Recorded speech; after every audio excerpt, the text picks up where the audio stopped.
ಮೂಡಿ ಬಂದಿದೆ. ದಿನಕರ್ ಅವರ ಅದು ಅಮೋಘವಾದಂಥ ಒಂದು ದಿಗ್ದರ್ಶನ ಇದೆ. ಇದರಲ್ಲಿ ವಿರಾಟ್ ಸ್ವರೂಪ ಇದೆ. ಕುಟುಂಬದ ಎಲ್ಲ ಸದಸ್ಯರು ಕೂಡ ಒಟ್ಟಾಗಿ ಬಂದು ನೋಡ್ತಕ್ಕಂಥ ಎಲ್ಲವೂ ಕೂಡ ಇದೆ. ಒಳ್ಳೆ ಮನೋರಂಜನೆ ಇದೆ. ಒಂದು ಕಣ್ಣು ರೆಪ್ಪೆ ಏನು ಹೊಡಿತಾ ಇರುತ್ತೆ ಅಷ್ಟು ಮಟ್ಟಿಗೆ ಚೆನ್ನಾಗಿ ತಗೊಂಡೋಗಿದ್ದಾರೆ ಅಂತ ನಾನು ಹೇಳೋದಕ್ಕೆ ಇಷ್ಟಪಡ್ತೀನಿ. ಇದರಲ್ಲಿ ಒಂದು ಲವ್ ಸ್ಟೋರಿ ಇದೆ. ಲವ್ ಸ್ಟೋರಿ ಅನ್ನೋದಕ್ಕಿಂತಲೂ ಇದರಲ್ಲಿ ಲವ್ಗೋಸ್ಕರ ಲವ್ ಏನಿಲ್ಲ. ಇದು ಲವ್ ಸ್ಟೋರಿ ಅಂತಾನೆ ಅಲ್ಲ, ಇದು ಒಂದು ಸೋಷಿಯಲ್ ಅವೇರ್ನೆಸ್ ಅಂತ ಹೇಳ್ಬೋದೇನೋ ಅಂತ ಅನ್ಸುತ್ತೆ.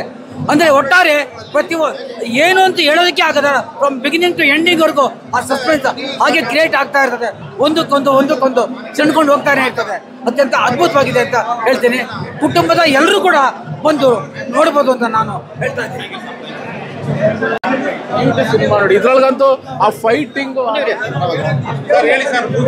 ಸರ್, ಸಿನಿಮಾ ಫಸ್ಟ್ ಹಾಫ್ಗಿಂತ ಒಬ್ಬ ಪ್ರೇಕ್ಷಕನಾಗಿ ಹೇಳಬೇಕು ಅಂದರೆ ಫಸ್ಟ್ ಹಾಫ್ ಎಲ್ಲೋ ಒಂದು ಕಡೆ ಒಂದು ಸ್ಲೋ ಅಂತ ಅನಿಸುತ್ತೆ, ಎಲ್ಲ ಒಂದು ಕಡೆ ಡ್ರ್ಯಾಗ್ ಮಾಡಿದ್ಯೇನೋ ಅನ್ನೋ ಒಂದು ಅನ್ಸೋದ್ರಲ್ಲಿ ಮತ್ತೆ ಆ ಚಿತ್ರ ಟೇಕ್ ಆಫ್ ಆಗ್ತಾ ಹೋಗುತ್ತೆ. ಸೆಕೆಂಡ್ ಹಾಫು ಒಂದು ಒಳ್ಳೆ ಅದ್ಭುತವಾದಂಥ ಇನ್ಫಾರ್ಮೇಟಿವ್ ಸಿನಿಮಾ. ಭಾಳ ದಿನಗಳ ನಂತರ ಒಂದು ಕಾರ್ಪೊರೇಟ್ ಸೆಕ್ಟರ್ಗಳಲ್ಲಿ ನಾವೇನೋ ಒಂದು ನಂಬ್ಕೊಂಡಿರ್ತೀವಿ, ನಾವು ಏನೋ ಒಂದು ನಂಬ್ಕೊಂಡಿರ್ತೀವಿ, ಆ ನಂಬಿಕೆಗಳು ಸುಳ್ಳು ಅನ್ನೋದನ್ನು ಭಾಳ ತೆರೆ ಮೇಲೆ ಅದ್ಭುತವಾಗಿ ಮೂಡಿಸಿದ್ದಾರೆ. ಒಂದು ಅದ್ಭುತವಾದಂಥ ಇನ್ಫಾರ್ಮೇಟಿವ್ ಸಿನಿಮಾ ಅಂತ ಹೇಳೋದಕ್ಕೆ ಇಷ್ಟಪಡ್ತೀನಿ. ಭಾಳ ದಿನಕರ್ ಅವರು ಅದ್ಭುತವಾಗಿ ಒಂದು ನಿರ್ದೇಶನ ಮಾಡಿದ್ದಾರೆ ಅಂತ ಹೇಳೋಕ್ಕೆ ಇಷ್ಟಪಡ್ತೀನಿ. ಒಂದು ಒಳ್ಳೆಯ ಪ್ರಯತ್ನವನ್ನು ಮಾಡಿದ್ದಾರೆ. ದಯವಿಟ್ಟು ಕನ್ನಡ ಪ್ರೇಕ್ಷಕರು ಬಂದು ಈ ಸಿನಿಮಾನ ನೋಡಬೇಕು. ಚೆನ್ನಾಗಿ ಮಾಡಿದ್ದಾರೆ. ಆಮೇಲೆ ಹೀರೋ ಭಾಳ ಅದ್ಭುತವಾಗಿ ಅಭಿನಯಿಸಿದ್ದಾರೆ. ಎಲ್ಲಕ್ಕಿಂತ ಹೆಚ್ಚಾಗಿ ನಮ್ಮ ರಘು ಮುಖರ್ಜಿ ಅವರು ಆ ವಿಲನ್ ಇಶ್ಯೂ, ಅವ್ರ ಎಂಟ್ರಿ, ಅವ್ರ ಸ್ಟೈಲು, ಅವ್ರ ಮಾತಿರೋ ನಿಜವಾಗ್ಲೂ ಭಾಳ ದಿನಗಳ ನಂತರ ರಘು ಮುಖರ್ಜಿನ ತೆರೆ ಮೇಲೆ ನೋಡೋಕ್ಕೆ ಭಾಳ ಖುಷಿ ಆಗುತ್ತೆ ಸರ್. ಭಾಳ ಚೆನ್ನಾಗಿ ಪ್ರೆಸೆಂಟ್ ಮಾಡಿದ್ದಾರೆ.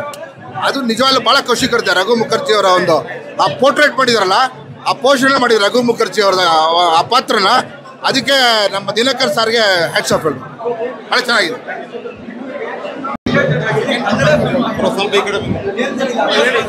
ಚೆನ್ನಾಗಿದೆ ಸರ್. ಒಳ್ಳೆ ಲವ್ ಸ್ಟೋರಿ ಮತ್ತು ಫ್ಯಾಮಿಲಿ ಎಂಟರ್ಟೈನ್ ಮೂವಿ, ಒಳ್ಳೆ ಆ್ಯಕ್ಷನ್ ಮೂವಿ, ಚೆನ್ನಾಗಿದೆ. ಒಂದು ಮೆಸೇಜ್ ಇದೆ, ಸೂಪರ್ ಆಗಿದೆ ಸರ್. ಮೂವಿಲಿ ಅದೇ ಸರ್, ತಾಯಿದು ಲವ್ ಸ್ಟೋರಿ ಇದೆಯಲ್ಲ, ಅದು ಎಕ್ಸ್ಪೀರಿಯನ್ಸ್ ಸೂಪರ್. ಅದು ಮತ್ತೆ ಸೂಪರ್ ಚೆನ್ನಾಗಿದೆ ಸರ್. ಅಷ್ಟೇ. Thank you.